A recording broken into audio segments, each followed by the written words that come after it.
Way back in about 1986, I started attending a Unitarian Universalist church. I was looking for something more inclusive than Christianity. I was looking for the liberalism I was learning at a Presbyterian seminary that I knew that I probably could not preach in most Presbyterian churches. I enjoyed attending the First Unitarian Church of Chicago. Its ancient Gothic structure contained a modern theology. There was a niche above the altar. It was empty. It held no statue, no image of a god.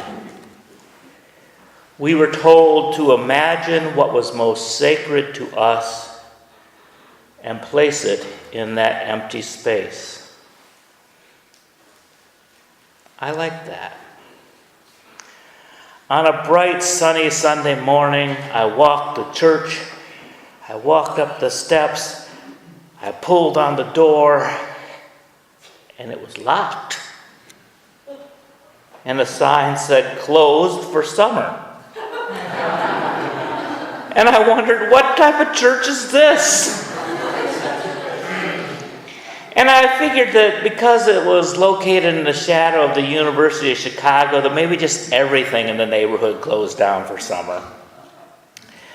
But 2 years later, I was living in Kenosha, Wisconsin, and I was informed that there would be no weekly summer services.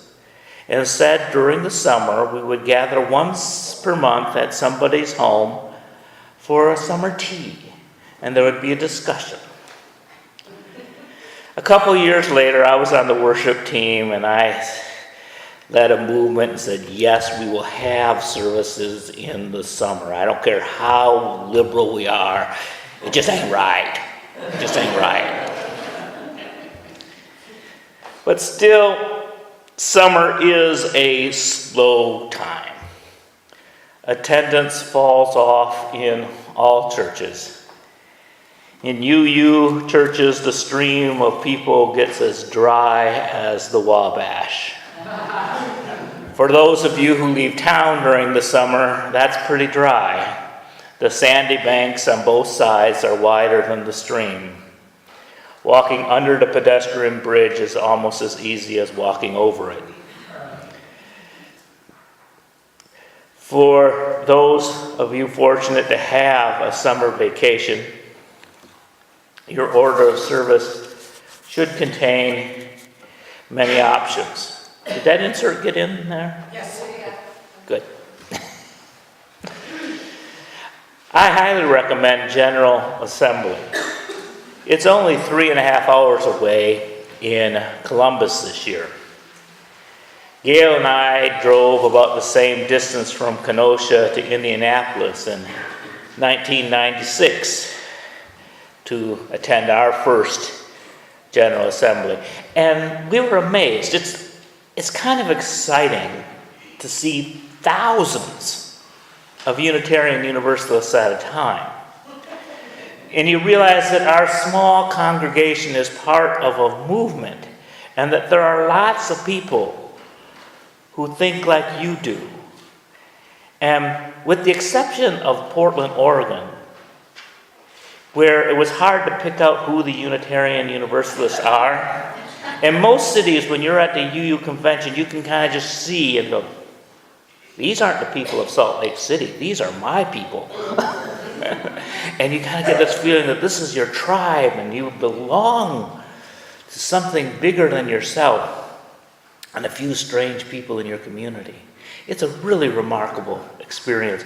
And then you meet people and you talk to them about what works and what doesn't work in their churches and how they have done things and different things that have excited them. And you realize that you're not alone in the struggle and the search. And also available are camps for families and singles and young adults. And And this is a way to relax around like-minded people, to find new expressions of Unitarian Universalism. But wherever you may be on a summer Sunday, I encourage you to look for a local UU church. Go to the uua.org and click on Find a Congregation and type wherever you are. There's usually something within 100 miles, but maybe even closer if you're near a college town. But for those of you who like your summer reading, you can always go with some classic UU authors like Ray Bradbury or Kurt Vonnegut or Louisa May Alcott, Walt Whitman, Robert Fulghum, Everything I Needed to Know I Learned in Kindergarten, or even Moby Dick by Herman Melville. Or if you want something nonfiction, you can go to our publishing house, Beacon Press. There's a few books that I thought looked interesting. One was The Third Reconstruction, Moral Mondays, Fusion Politics, and the Rise of a New Justice Movement by Reverend William J. Barber and Jonathan Wilson Hartgrove, about fusion politics and the work that's being done in North Carolina, Florida, and Tennessee, and they're trying to get some of that work done here in Indiana as well. And this one looked interesting to me because I loved Zinn's People's History of the United States.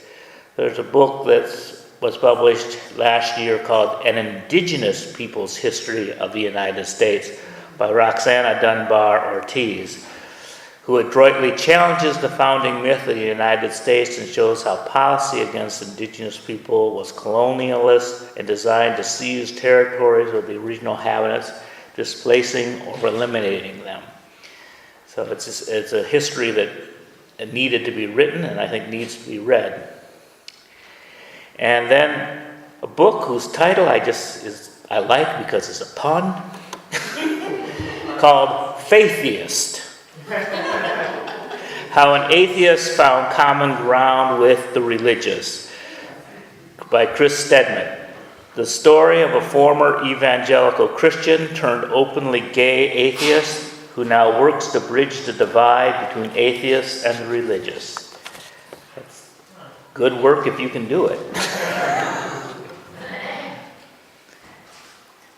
But the best way to be UU in the summer is to practice the 7 principles every day, because we're a faith that is not dependent on being in this building.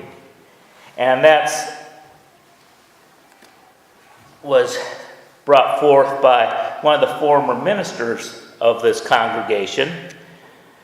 Long before we got in this building, Ed Wilson, who wrote the lyrics to the first hymn we sung today, Where is Our Holy Church?, talked about our church being a church where race and class unite, our holy scripture, our holy writ, wherever a human heart, where's our holy one, wherever people rise in every land to break the captive's bond. Where is our holy land? Within the human soul, wherever free minds truly seek. And where is our paradise? In aspiration's sight. So wherever you are the church, and you carry the church with you. And the 7 principles: to look for the inherent worth and dignity of every person. And I think the book Faithist might help us learn to do that. Look for the inherent worth and dignity even in your neighbor who does not mow their lawn, or your neighbor who mows their lawn at 6 a.m. Be just and compatible in human relations, despite all urging to the contrary. Be PC. Yes. politely compassionate. Accept one another and encourage spiritual growth. To enjoy the songbird, one must allow it to have mosquitoes for food. Do you have the spiritual discipline not to scratch an itch and make it worse? Also, DEET spray helps keep them away from you and available for the predators. But a more practical way to accept one another is to bring a friend Sunday, June 12th to this service, which will be followed by our annual picnic. This is an opportunity to welcome your friends and introduce them to the challenge of being a UU, where you are respected, with one catch. You have to respect others also. The picnic will be at Happy Hollow as usual. And this is, what? It's here. Oh, it's here. It's here. It's Bring a Friend Sunday. Bring a Friend Sunday, and the picnic will be in the yard next, in the neighborhood. I'm glad that people correct me. Sorry. I love this church.